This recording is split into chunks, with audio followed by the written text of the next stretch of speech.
Hello, my name is Roman Lech and I'm the creator of the Romans Collaseum Universe film Hunted. This is the behind the scenes film.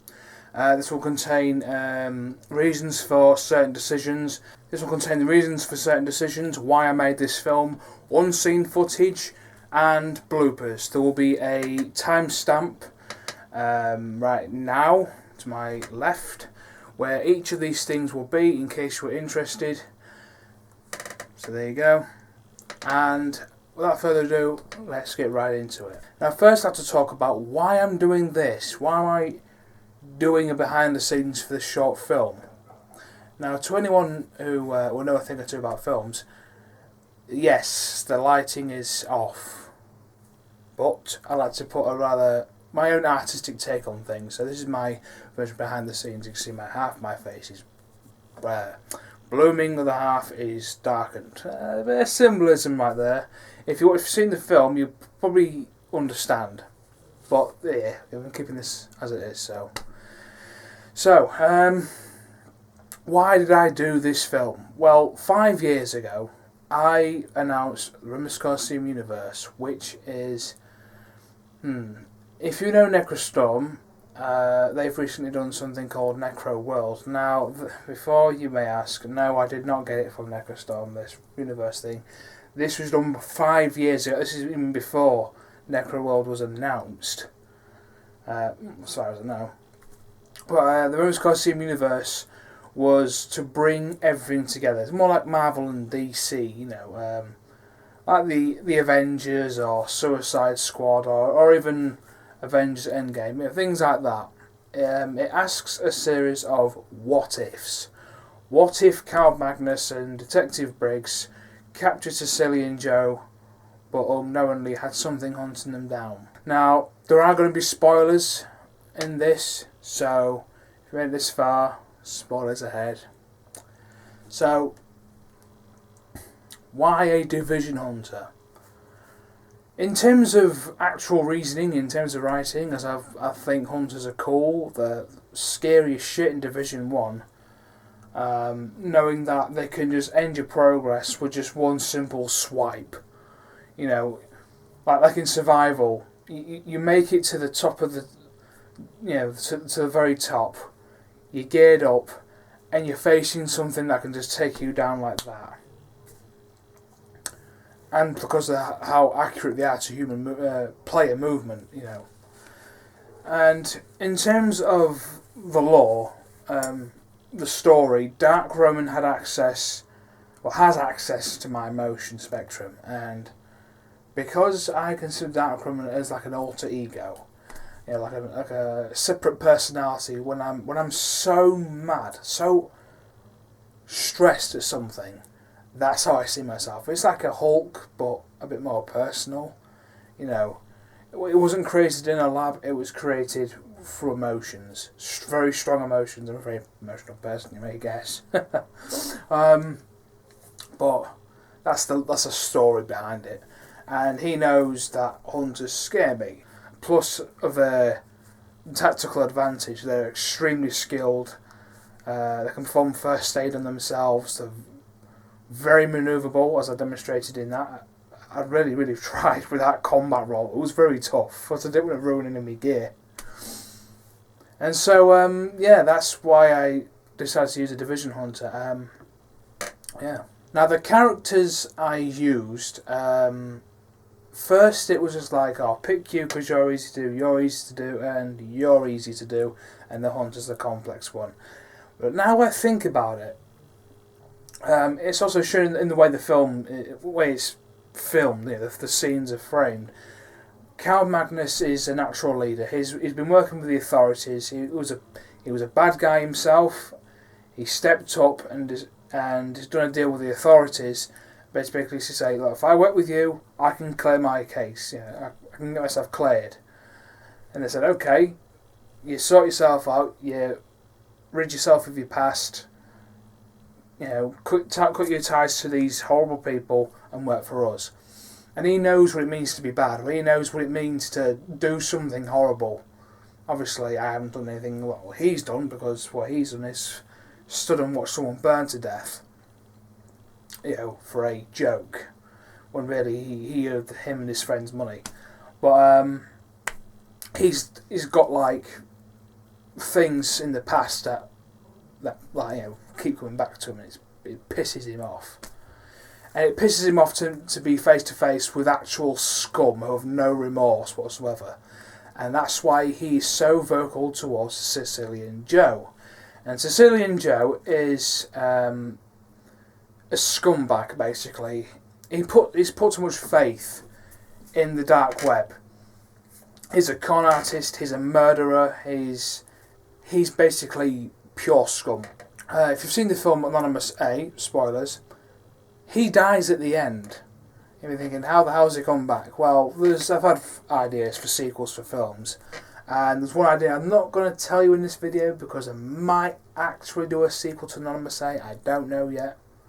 I'm like Gabe Newell on 3, for me it's 2. And so, the relation between Sicilian Joe and Carl Magnus, there's a lot of hate. You know, Sicilian Joe is an asshole with no remorse. Carl Magnus was an asshole and is full of remorse. They don't get on with each other very well, and that creates chemistry. They react violently with each other, so it causes a bit of drama. So, you know, Carl Magnus is quite authoritative and is like the superior one. Sicilian's the lesser one, and it is shown in the way I framed my shots. I wanted to add like a sidekick, and the closest thing I could think of that would go well with Carl Magnus being the authoritative figure would be Detective Briggs. Now, he too is also troubled by his past in a way, though he doesn't really interfere. He's just got some personality issues. That's all. It's nothing as bad as Carl Magnus or Sicilian Joe. He did a bit of injustice in the past. You know, he went out of his way to sort out a criminal the wrong way, and he learnt his lesson that day because he got shot in the throat, which gives him his unique voice. And I'll get onto voices later because there's a reason for certain voices. And so Detective Briggs is the perfect companion for Carl Magnus. Carl Magnus has a lot of respect for Detective Briggs, but Magnus is more of a team leader. That's why he's asking all the questions. Now you're thinking why Detective Briggs isn't the one to ask the questions. Reason for that is, again, because of his personality. It won't really sink in. He hasn't quite got the nerve. Well, Carl, he just wants to get in there. Like, give me your answers. You know, he wants to get in there. He's passionate about justice. He wants to get things done. He wants to get the answers out of them. Whereas Briggs would be like, more of a psychologist, and it's laid back like, okay, go for again. Why did you do this? And he'd sit there and be listening, and Sicilian Joe would be spouting bullshit. Because that's what he does. He just lies. And Detective Briggs won't get a full picture, you know. Whereas Magnus, he'll get it through brute force. And he does instill fear in Sicilian. He does instill fear. You can sort of see it in his eyes, like, okay. Yeah, that sort of deal. So yes, that's why I chose those characters. And for Dark Roman, why Dark Roman at the end? What's he got to do with any of this? Well, it explains that the reason why all these characters are able to be in the same place, even though they're from different films and whatnot, is because the idea of the Romans Collaseum Universe is that I'm in different timelines, you see. Each film is a timeline. That's why we all look the same. That's why we all, all played by the same actor. So, I've played Carl Magnus, I've played Detective Briggs, I've played Anonymous A, I've played Sicilian Joe, Dark Roman, and so forth and so forth. Though Dark Roman's got nothing to do with the timelines, he's more of a personality than a character. And because of that, he's got access to my subconscious, because he's subconsciously real, if you know what I mean. Thankfully not in real life, that would be weird. I probably won't be sat here right now, but that would just be weird, But in terms of the lore, he's like subconsciously he's real, so he has access to all my memories and everything. And he figures to destroy me as a whole he needs to destroy everything. Every character I've been, every timeline that I've appeared in. So that's basically it for that. Why does Dark Roman want to kill me? Well, Dark Roman, I've said this numerous times before, but it's something I find quite interesting to talk about. Dark Roman is a representation of all my hatred and pain and anger and all that I've encountered in the past. It started in Edward Heneage, during Edward Heneage, my primary school. At first he was an evil character, like Evil Roman, but actually Evil Roman's a different kind of Roman, which I'll come to that in another time maybe. Evil Roman does exist, but it's not very spoken about. Though Dark Roman, he's like a representation of depression, his grief, his every bad moment in my life. He's them, he's that. He's a build-up of stress. That's all he is. That's all Dark Roman is. He's just my stress personified. The reason why he wants to destroy me is because when it's like when you get angry at something, it's personal to you, and he's angry at his own existence, and who's responsible for that existence? Me. Now, Dark Roman says Roman did a few bad things in the past, and yes, I did a few bad things in the past.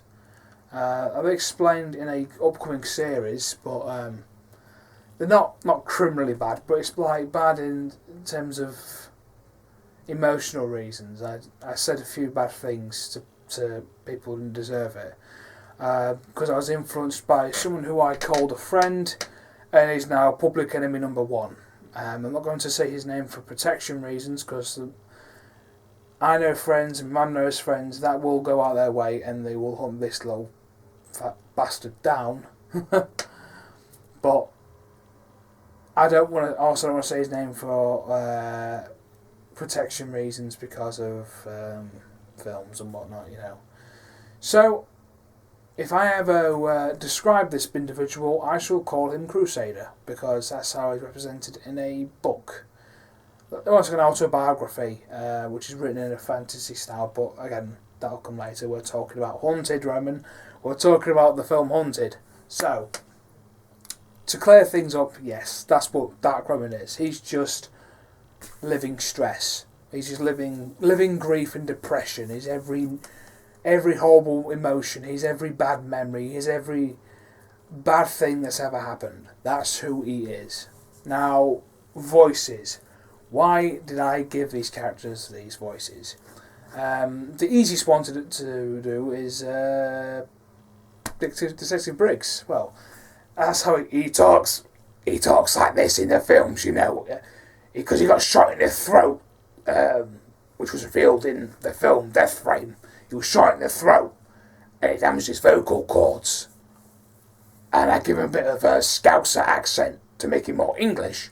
So he's a bit like this, right, boss, right, governor. And it's how I spoke in a university project called the No Face Dice, which was a rehash of an old film, which I'll come to that later maybe.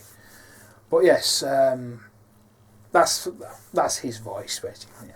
That's his voice. Carl Magnus's voice, he sounds a bit more deep, a lot more authoritative.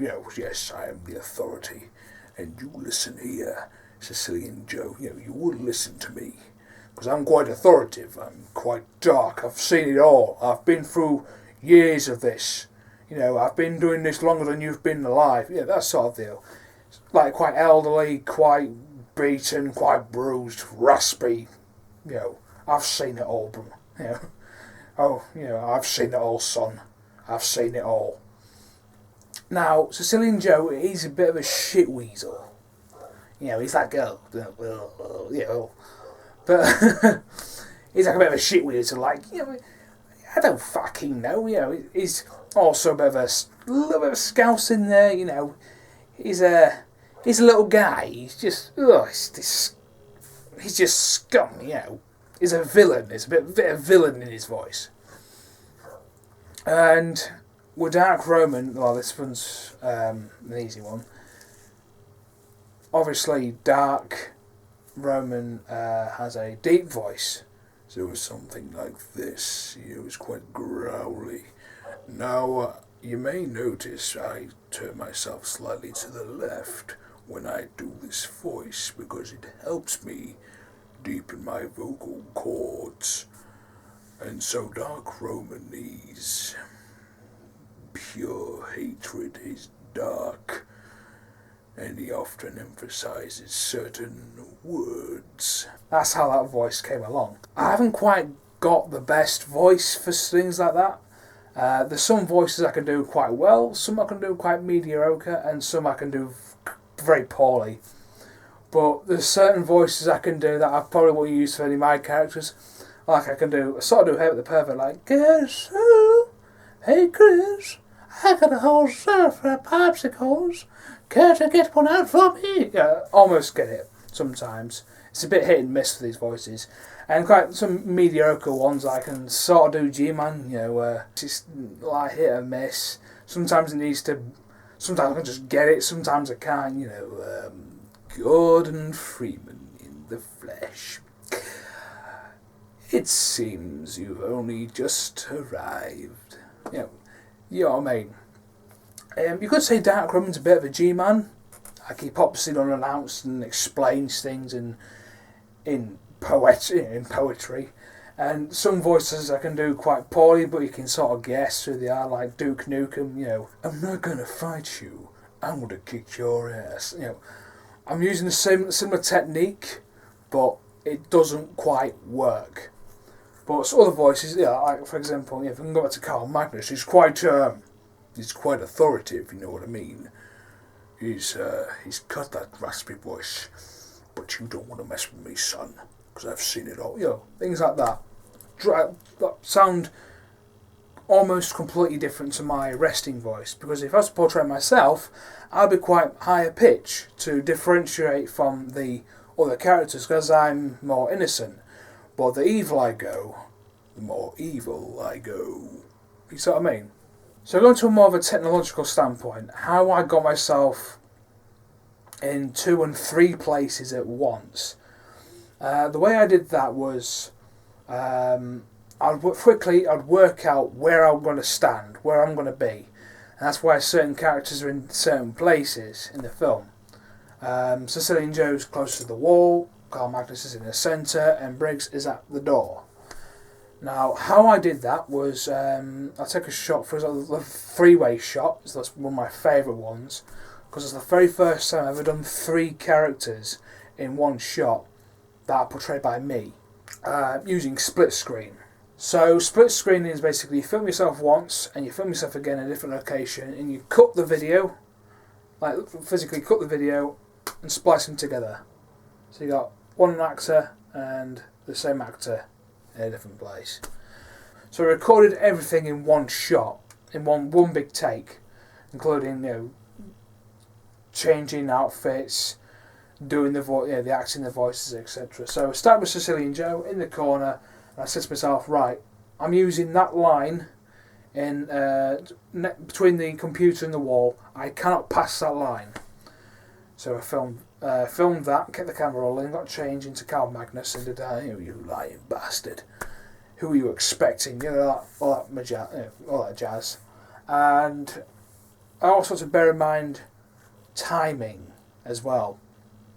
So, obviously Sicilian Joe, he can say his line whenever he likes, but I need to record enough footage for him to react to the other 2 characters, because it's just not a case of sit down, say my line, and get up again.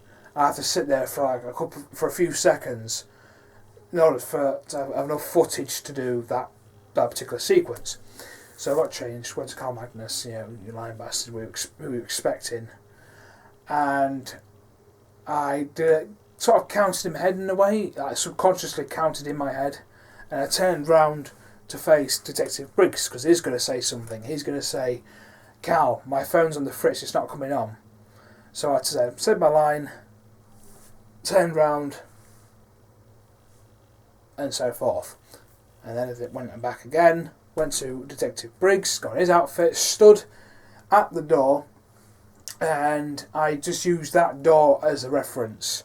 I could not go past that door. That's why I'm so close to the corridor, because the issue with filming by yourself, you've only my little monitor on the side of my camera to use as reference. I cannot see through the camera, so I've got to use a little monitor. And because of the way the camera was positioned, the lens was blocking out the screen, so I had to guess. I had to play it very safe. And I took into consideration the timing.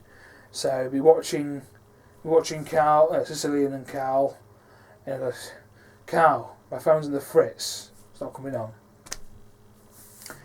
So with all that filmed and transferred over to the computer, I took each shot, remembered where my references were, and I covered where the other characters were going to be with green.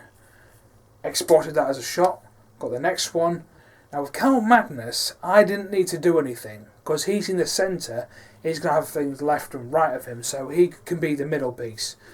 And when I inserted Sicilian Joe, I put the footage on top of Carl Magnus's footage, and I keyed out the green, so therefore the green acts as a green screen, so any footage below Sicilian Joe's footage will be where the green was.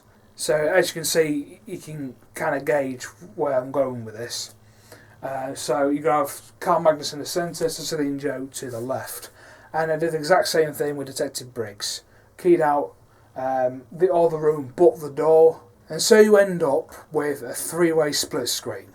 I did the same with the other shots as well, like when he's getting right up into Sicilian Joe's face. That was easy. You just take one shot, green out what you want to get rid of, and there you go. I'll probably do a tutorial at some point with filming tips. Who knows what I might do. If you've seen the credits, you may have seen Trevor the skeleton. He was a skeleton model that I bought from my local supermarket, Asda, during a Halloween sale. I think it was last year we got Trevor. Because he's almost my height, so I've figured that I could use him for stunt doubles. However, if you know me, I'm quite a meaty guy, and it looks strange me going from a big buffy meaty guy to a stick thin mini me. But if I use the shots with him for in brief intervals, it's almost unnoticeable, and it also depends on how you film it. So I use Trevor for when there used to be two of us in the same shot. I'm thinking, well, why didn't I use any other actors? Well, we're in lockdown, so I had to think of another way, and Trevor was the best option. For example, for the Hunter execution, just put my hoodie on him, got him in a down state like in Division, just bang, push him off the axe. Now, for those who don't know Division, basically, I'm going to do this as quick as possible. When you lose all your health in multiplayer or in certain game modes, you'll go into a downed position where you can be revived. And what the Hunter will try and do is prevent you from being brought back to life, or from healing yourself. So he'll come up to you and, in a Red Indian style fashion, stick a pickaxe, it's a tomahawk, but my dad calls it a pickaxe, stick an axe in the back of your head. I think cause that's what they're based, if I remember correctly. I might be wrong, but there must be some inspiration, hence Hunter. Now, there was a couple to choose from, because I find these executions interesting, and I'm weird. I'm like, when we're playing Division with friends, I'm thinking, do I let them get the axe, or do I pick them back up? So there's a couple to choose from, because I did some research on how they move, how they fight. I did quite a bit of research into the Hunter to portray the Hunter properly, because I want to make things authentic, you see. I don't want to just be some guy with a gun. I had a couple to choose from. For example, one where he cuts their throat and kicks him down. There's one where he kicks the hand from under you, slams his axe into you. One where he sticks his axe in you, takes it out and boosts the floor. But my favourite one is he sticks the axe in you, puts his foot on your shoulder and pushes off the axe. I thought, fucking that looks so cool. Seeing that for the first time was like, what the fuck? Yeah. That's the reason for that execution, and yes, I used Trev in the scene where Sicilian tries to break free, only to be met with his oncoming fate. Assuming you've seen the film, right? So yeah, so I used Trevor again for one of the guards where he gets the guard by the head and goes bang, boom, punches in the face. There was actually a cut sequence, but all cut sequences and shots will be seen at the end. But I'm just going to say this one. Originally, it was going to go head against the wall, punch in the face, and he falls backwards, picks up the guard's gun, shoots one to his right, and he'll turn back to the first guard and then kick him straight in the face. Which I injured myself doing. I twisted my ankle. Yeah, because I was trying to do two things at once. I was trying to boot him in the face and not boot him too hard. And them two signals don't go well with each other. Because I wanted to really look quite authentic. I wanted to proper kick him across the head. But if I did that too hard, his head will come off and might damage my mask prop. So I didn't use that shot because it didn't look right. So something else I want to talk about is the reason for certain death sequences. They're oddly specific. Why one guard was just shot to death, where another guard got the axe and Carl Magnus got his legs blown off. There's a couple reasons. So I'll go from the first kill. I just wanted to do a simple shot with bang, bang, like that. But I wanted to sneak in a Hunter execution. Now I couldn't use any of the main characters because I don't have sufficient stuff to make it look plausible. I could have done it digitally because I tried doing that with a previous take on this film, but it didn't look right. You could tell I was digitally there, and it'd be a couple of camera tricks where I did it off camera, but I wanted the execution on camera. So I used Trevor, the skeleton. The execution is just like a thing I like. I've always wanted to do a Hunter execution in a film. I've always wanted to be a Hunter in a film, and this is like a one golden opportunity to do it. So I wanted to get an execution in there.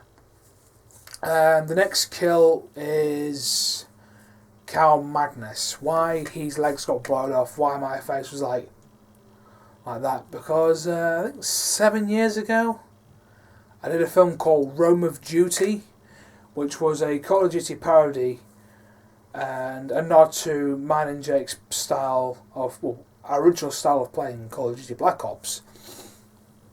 Just to quickly gloss over this, we used to play Call of Duty Black Ops using stealth weapons on night maps with computer bots. And what we'll do is we'll sneak around the maps, with suppressed weapons going, Tango down, engaging hostiles. It would be so much fun. Just go around picking off computer device targets, throwing tomahawks at certain ones, and using ballistic knives to run to someone and go, tango down. It was tons and tons of fun. And so Rome of Duty was, I got a nod to that, how I was walking around the house with a knife and pistol, stabbing certain enemies, shooting someone with a suppressed pistol, or in this case a suppressed Luger, and that's what it actually was. It was a suppressed Luger. It's actually like a dart gun. You pull the suppressor back to cock it, and you put one of those orange darts in that stick to if you lick it, it sticks to your forehead or on windows. That's all it was. Just not a proper dart gun, but you get the idea. And it was at the very end, I received the remote controlled explosive car, or the RCXD, or remote controlled explosive device, which was an Action Man Jeep that I got for Christmas one year, many years ago. It was stuck in the shed, and I thought, how am I going to get an RCXD car. I could do it in TrueSpace, but I don't think I had TrueSpace at the time. TrueSpace is a 3D modelling program. You can animate stuff and all that. I've used it now and again for certain projects. I don't think they're on YouTube. I think I'm on YouTube sometime. And so I used my Action Man Jeep for that scene. Why didn't you use an explosion sound on me screaming? Because in Romans Duty, I wanted to use a particular sound I found on YouTube. It's called the biggest team kill in the history of Call of Duty, where it starts off in like an infected game mode. Everyone's going, throwing C4, throwing C4, placing C4. It's like it is that, and you just hear, woof, it's a massive explosion, and there's like a subtle scream in the background. I thought it sounded so good, and I used that in Realm of Duty.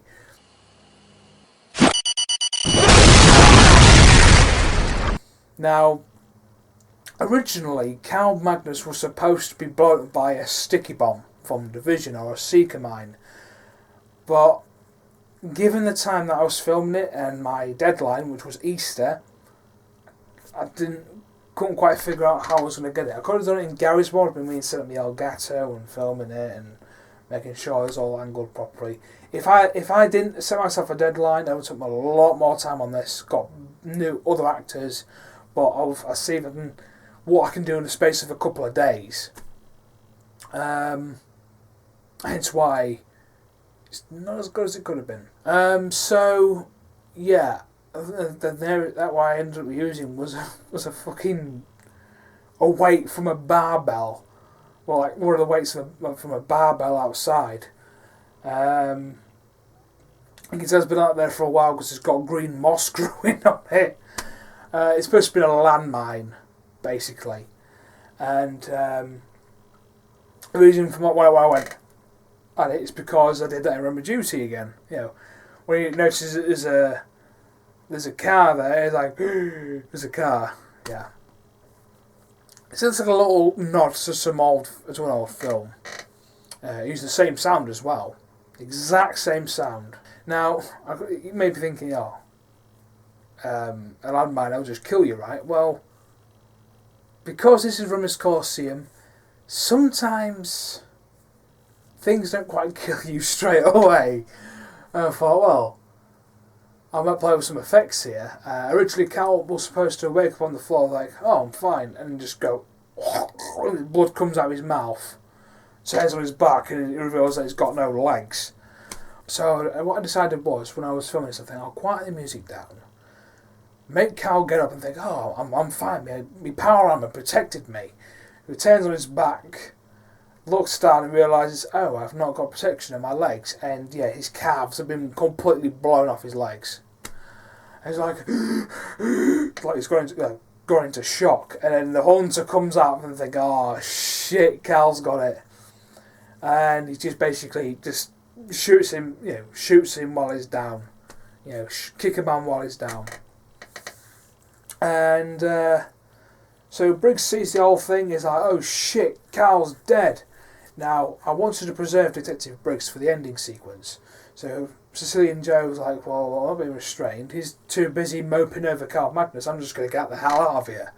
Goes Briggs, bang, runs downstairs and faces the hunter. Now, originally, them two were supposed to have a bit of a shootout.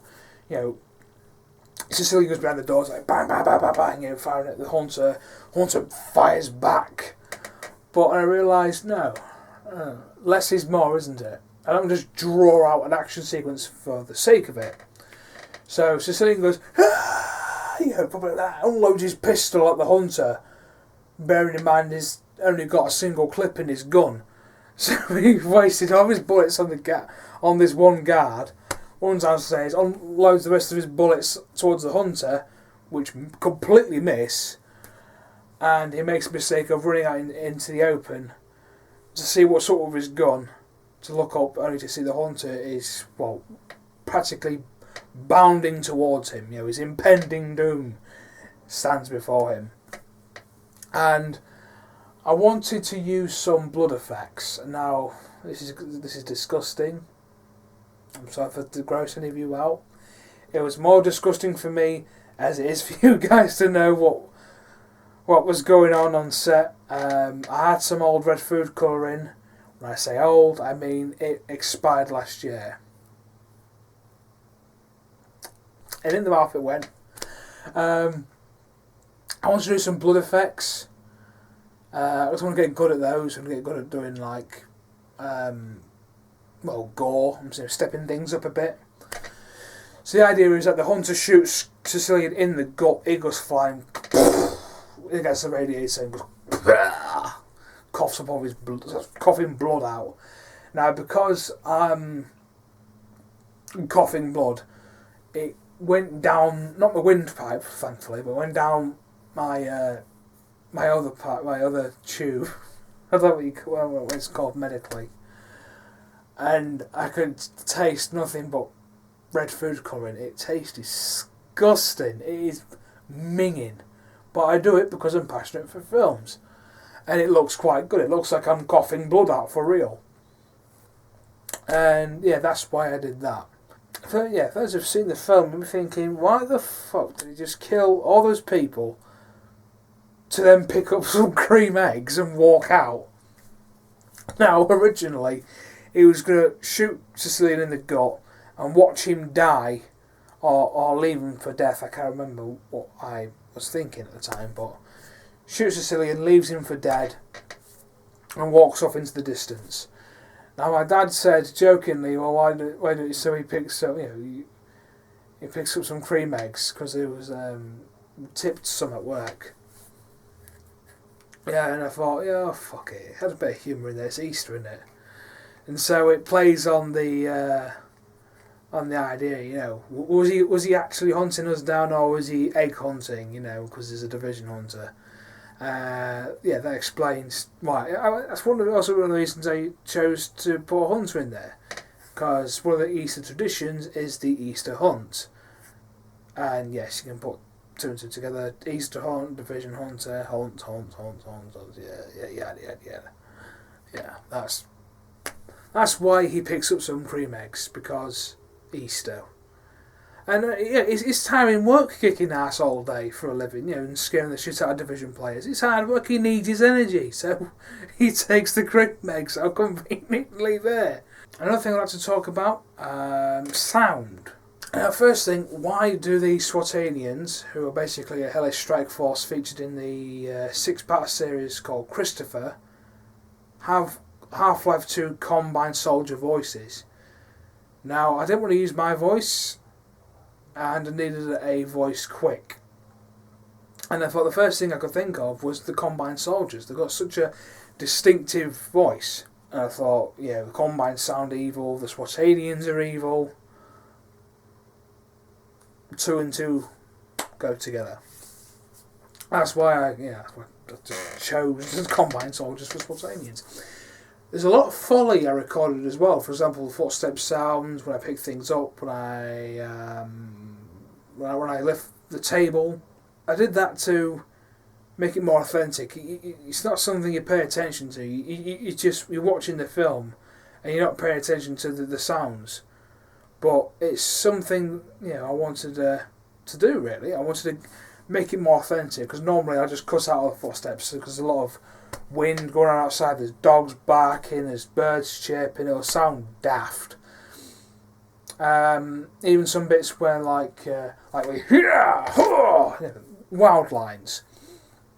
Like when Sicilian Joe punches Briggs in the face, and when Carl Magnus has his legs completely blown off, it's like and yeah. It sounds a lot more clearer because I recorded it in post. Sound effects,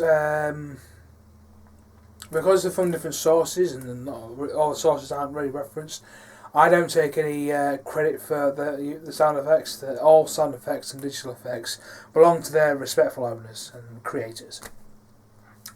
I want to use more cinematic sounds. A lot of the gunshots, I think they're from Counter-Strike by the sounds of it, the recent Counter-Strike games. The punches and kicks and swings and whooshes, they're all from I think it was like a Logan Paul sound pack. Another thing I did in this film I haven't done before, and that's dynamic effects. For example, when the hunter shoots at Carl, and it goes up the wall, bullet holes up the wall. That's something my dad suggested. Originally, I wanted to do it so he shot the table, but the thing is, I knocked the table, and tracking is not something I've quite got down yet. I've not got After Effects yet. But when I start getting some dosh in, because of this damn coronavirus, I'll be looking to invest into things like digital things. For example, the lights, there was something I invested in. I was so fortunate to get lighting. But in terms of the effects, yeah, I wanted to up my game a bit. Now, the lighting. Now, why I'm always looking like I'm under a spotlight is because I lowered the iris on my camera. Now, for those who don't know, imagine the camera is a big eye.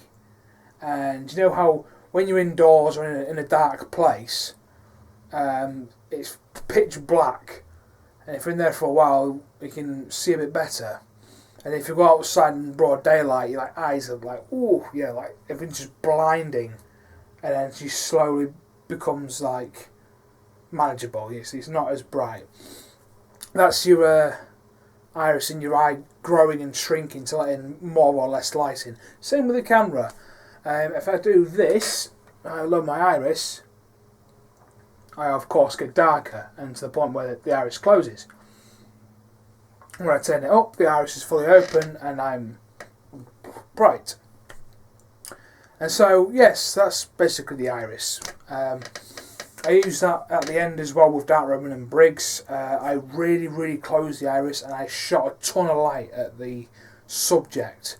And if wondering how the background stayed pitch black, was because I received a green screen for Christmas. And it came with 3 screens. The green screen, a white screen and a black screen. And I used the black screen to give myself a plain black background. Now, you may be wondering why I didn't use the green screen. My dad asked me this numerous times. And I was making criticism. Why don't I use the green screen? Now, there is a particular reason why I didn't use the green screen. Is because it's something I've not quite mastered yet. If I had more time, if I give myself more time, I would have used this as a means to learn the green screen. Something I've used in an upcoming film. It's not perfect. I need to get the lighting down and get it so that it's flush, so it's not creased. Because with like bouncing off it creates shadows and it makes it hard for me to, get the right settings. It works. The green screen works. I mean, you see my Beyond the Collaseum channel, that was filmed on Christmas Day. I just got some gear together. I thought, I'll be a division hunter in one shot and I'll get myself firing at some cleaners in another shot. That was all done on Christmas Day. And as you can see, it works just fine. But like I said, I need to get the lighting right. I need to get the screen so it's, like I say, it's tight. The tighter it is, the less creases there are, and the better the light will hit the green screen. But if there's too much light in one corner, it will turn white. Therefore, it will not be green, and it will not be seen as part of the green screen. So it's getting that balance of illuminating the subject, getting rid of the shadows, and not making it too white. Otherwise, the green screen will look a bit weird.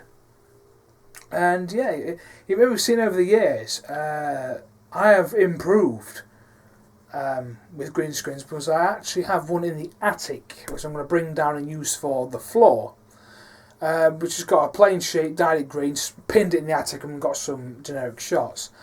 It's actually used in black, white and red. It's a bit tacky, it's not as good as it could have been. But like I said, it was the first time. The only light source we had was a ceiling light, and I had to really raise the chroma to make the green stand out more for it to see it as green. Results were inconclusive. You couldn't really use it for proper use. But like I say, it's a learning curve. It's something that knowledge that I'm building upon. And then the next test was to test how good the chroma keying on Hit Film Express was, and Hit Film Express is a fucking brilliant piece of software, and that is swearing. The keying in that blew me away. Because that shed, a lot of the paint's been worn away due to rain, it's, the hot and cold temperatures, and it's barely green. But the fact that it actually worked as a green screen just blew me away. And I thought, well, if I got a proper green screen going, it'd be flawless. And yeah, it's absolutely brilliant. I'm still getting used to the settings as well, like getting the fine tuning, but it is absolutely great, the green screening in Hit Film Express. Absolutely brilliant.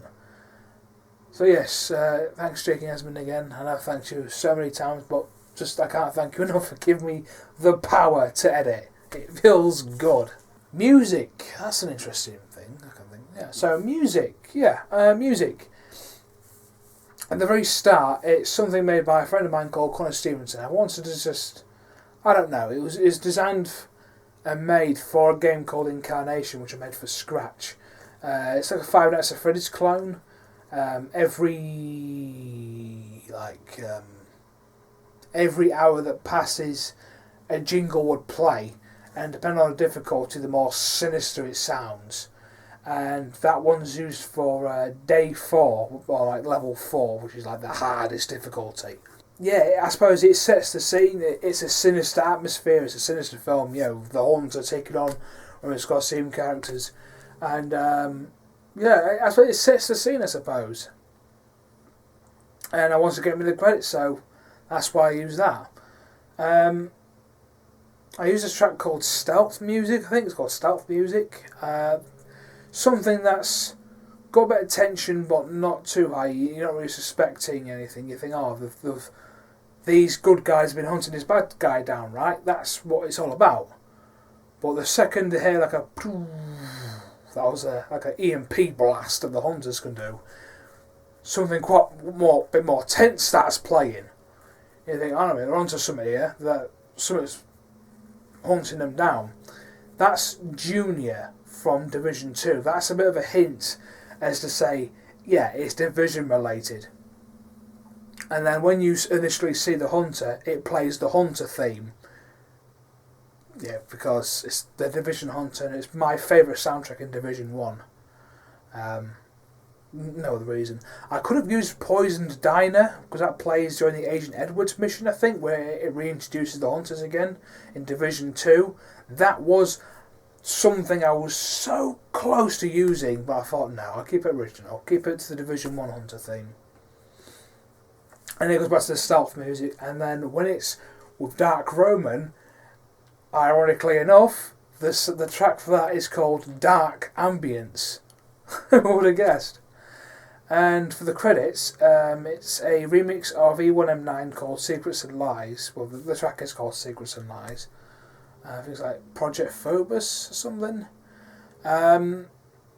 First of all, I wanted something that sounds like that. It's quite slow.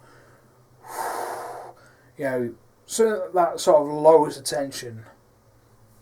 This is all like psychological reasons, and I like putting poetry, social poetry in my stuff ever since I did literature at Havelock, my secondary school, which was a ton of fun. But like thinking about it later, Secrets and Lies. I've been keeping the Hunter a secret. I've been saying to my friends, it's just basically Romans Collaseum characters, It's Romans Collaseum characters, and I surprised him with the fact it was an actual Division Hunter.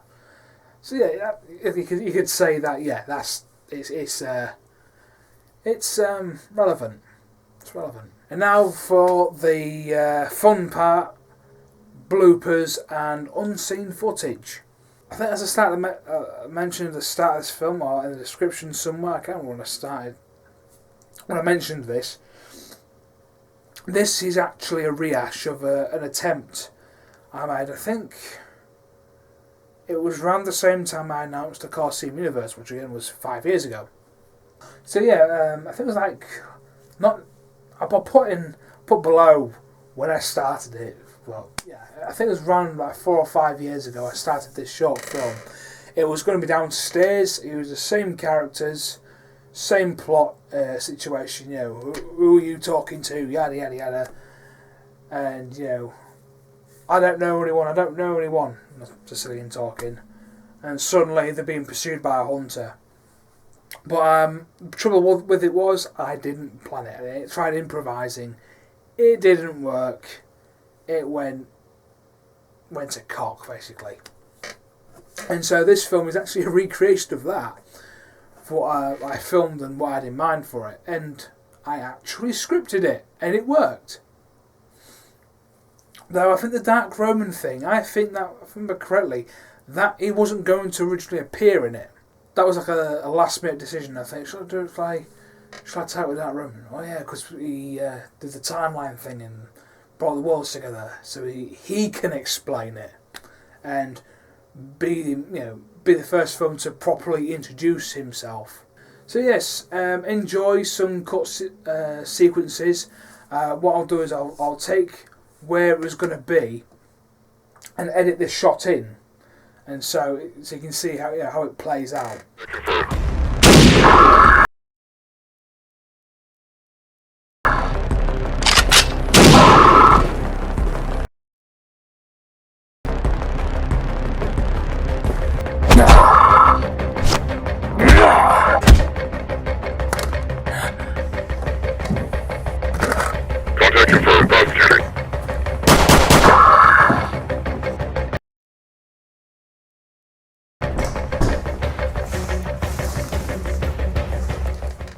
But the reason, I'll tell you this now, the reason why I cut certain sequences out was because it ruined the pace of the film. There's things like shotgun shells hitting the floor, there's bits where you see guards. When a guy gets kicked, he was going to go into this flailing into my bedroom. You're going to see Sicilian Joe running down the stairs to establish they're going down the stairs, but I forget people have brains. They can put things together in the head, so I didn't need to show that.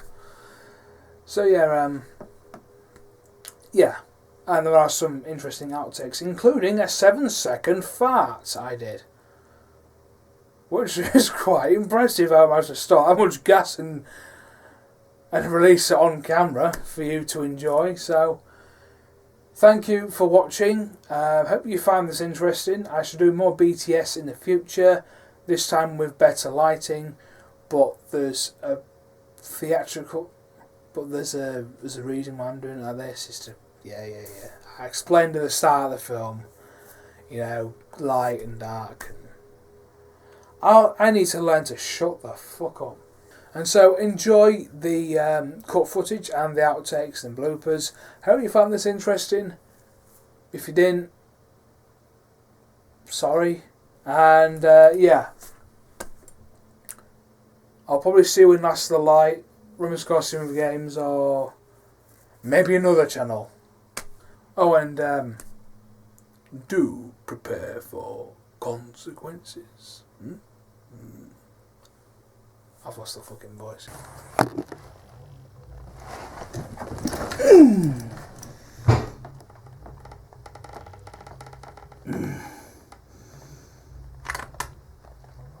I just stood in a lot of nails.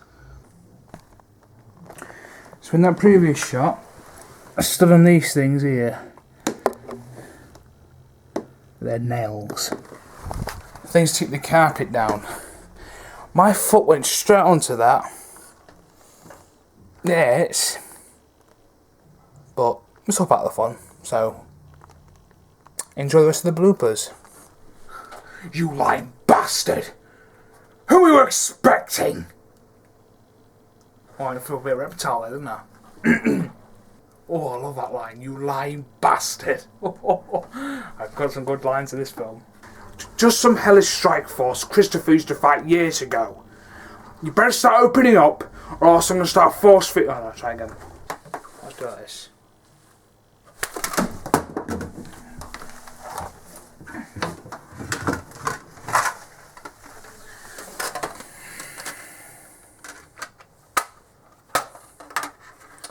I know that's a stupid idea. Detective Briggs, we've got company. need the fucking light off that thing. That's ridiculous. Oh, that's dark. Go Magnus, look! My phone's on the fritz. It's not coming on. You fucking looking at cunt.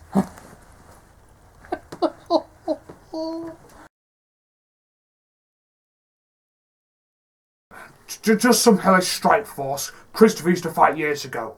Look, you better start owning up, or else I'm never... Damn it. Okay, try again. Just some hellish strike force Christopher used to fight years ago. Look, you better start owning up, or else I'm gonna scramble you. God damn it. I can't do this line. Alright, see you there. Hey? How careless. There's a funny line. Alright.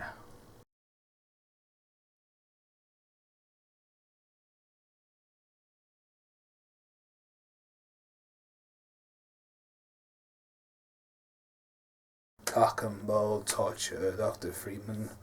Cock and ball torture is the art of... Don't use that. Don't use that, okay.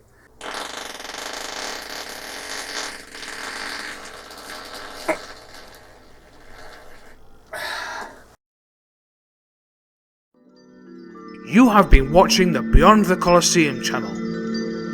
Be sure to check out the links in the description for more short films, entertaining videos, gaming videos, or check out our blog for future updates.